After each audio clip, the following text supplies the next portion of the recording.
Hey guys, Doc here checking in.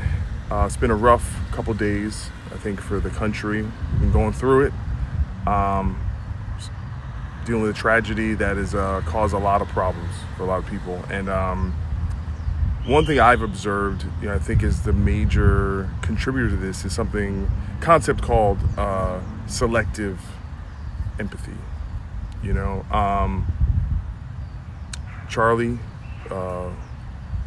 Charlie Kirk, who was shot and killed, he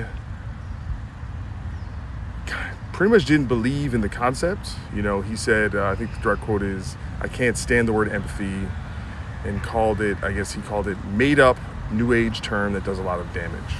I disagree with him. But I think, you guys might say, "Doc, you're in this corner, you're on this team."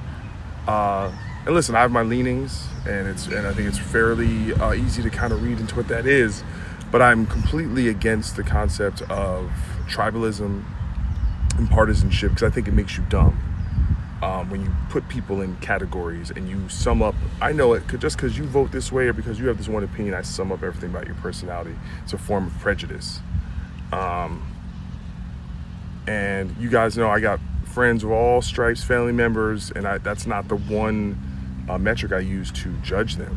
But I think right now I feel like someone very much in the middle of, I feel like, I think my role when I was a kid was like, I was the kid who, like, the parents are fighting and you're trying to be the mediator. And that's how I feel right now. We're two extremes. I think I've seen people in my feed either celebrating the assassination or being nonchalant or joking, and I think that's wrong-headed. And I've seen a big portion of the other side, and I think and you see kind of what the thing you're most opposed to is the thing you probably see the most in your algorithm, right? It wants to feed you outrage. But I've seen a lot of the other side, people who claim to be centrist or moderate, who they are radicalized, and now they're speaking to some extreme measures of, I guess, meeting violence with violence or authoritarian kind of backlash or something, that they're going to do something. And I think that's wrong-headed.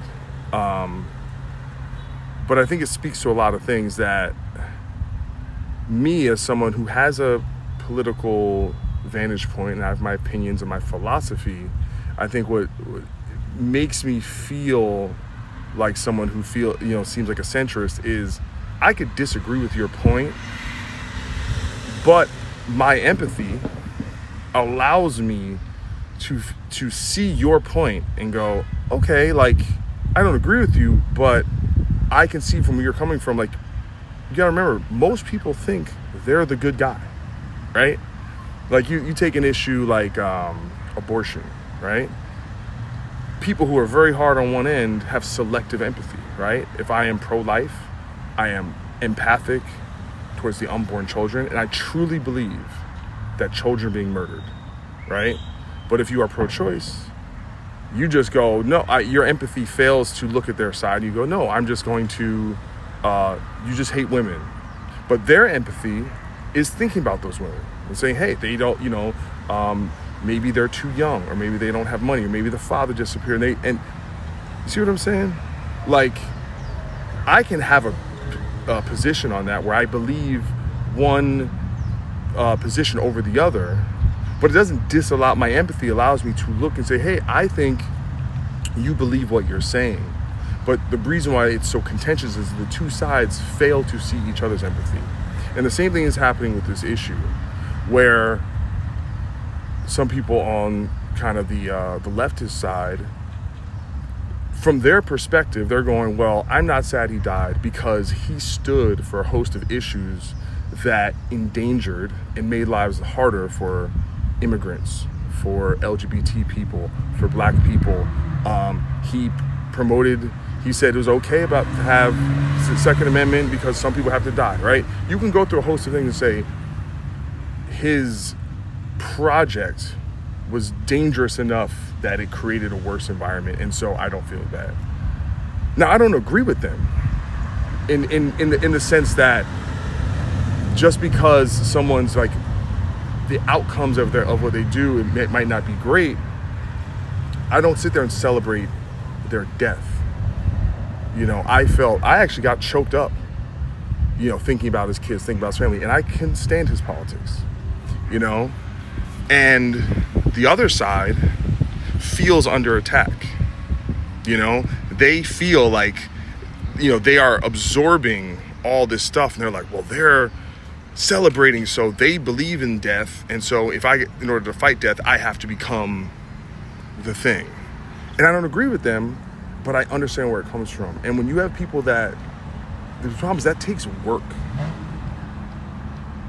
You have to take the time, the energy to get past where you're at and go and actually give good faith to the opposite side and believe that in their mind, they're doing the right thing. They think they're saving their country. Both sides think they're the hero in the story. And that selective empathy goes with everything. Who you choose, this person gets killed, but they're black, I'm black, so I empathize with them. But if they're white, I don't care. This person is Palestinian and I'm with that cause, so I empathize with their plight. Or if this person's Israeli and I'm on that side, I empathize with them, but I don't. And we pick and choose, right? I think about this all the time. Like, there's this term, suicidal empathy, that the right has really gotten into. And I think I have the concept down, which is this idea that the left-wing project is so overly empathic that they care more about, like if let's say a black criminal does something bad. They're so empathic, they want to help them and reform them, even if that criminal like does damage to them or like kills someone in their family, or they're so empathic to help marginalized people that it makes their own society worse, or immigrants, things like that. Like, I get the idea of it, but I disagree with it wholeheartedly. I just think it's a different form of selective empathy, that I'm only going to empathize with people I perceive as marginalized. I'm only going to empathize with the oppressed, but therefore I'm not going to empathize with a straight white male, even though clearly that segment of the population is struggling and they're not being seen. Look at most of these shooters. It's usually a straight white male. A lot of the time they feel alone, they feel marginalized, they feel not heard. But people only, as long as it's my people, my tribe, I'm going to empathize with them. And that's what it's become. Political affiliation has become identity in the same way, being black, being Christian, being gay, being however you see yourself, these kind of implacable, immovable things. I'm on this team. I'm with, and I think that's a one way to get straight to hell. And you have to learn to, I don't think that idea, what Charlie said, that empathy does a lot of damage. I think being selective about it, I'm only going to use it when it suits me, when it's my people. You know what? Because it is? It is an inevitable spiral that when these two sides on the ends are going after each other, it's people like me going, what the hell are you people doing? Stop doing stupid shit. Everyone gets caught up in it. And both sides don't see that they accuse the other side of doing the same thing they're doing. And they're so in their partisan tribal mode, they only see it when the other side does it. And it's it's illogical, but it is very human. But it is allowing this ideology to take over your critical thinking and your intelligence. And it's lazy, man. It's lazy. It's easy to go, oh, you're on this side of the aisle, so I believe every stereotype about liberals are all this and conservatives are all this. It is so stupid. And I don't, oh, Doc, you're a centrist, you're both siding. I'm not both siding. I could look at the issue and go, who I think is more to blame. But that's not really important right now. And I'm not the enlightened centrist. This is not enlightenment. This is simple. This is easy stuff. But everyone it's like watching a highlight reel, right? You watch like Michael Jordan highlights, right? I can show you all his highlights, him dunking on people, game winning shots. He's the greatest, which he was. But I can also show you, I can make a clip of showing Michael Jordan dribbling the ball out, missing shots, turning the ball over, and then I could make him look like the worst person. And what's happening in social media is people are watching the worst highlights of the people they don't like. So they have a skewed idea of who they are. So my feed will only feed me the worst, the people I disagree with. So then I go, oh, they're all like that. And you're being tricked and you're being used. Every one of these content creators, shut up, loud ass Carlia. Every one of these content creators, this is just feed. This feeds their algorithm. They make more money the more angry you are. All right? It's not just, it's the mainstream media. No, it's all these people. All these people, independent media, podcasters, everybody is at the trough. And events like this where people are angry with each other, it's tabloid. And you're being taken advantage of. So don't be a sucker. Use your empathy across the board. And, I had someone, one last thing. I had someone who I cared about who attacked me, who assaulted me. And while they're on top of me, raging on top of me, calling me names, telling me how they're gonna beat me up, I said, I love you. And that's the thing, is when, in order for conflicts to stop,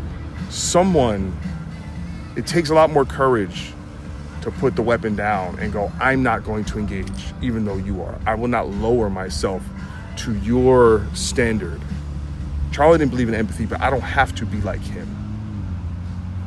I set the standard. All right? Mamba out.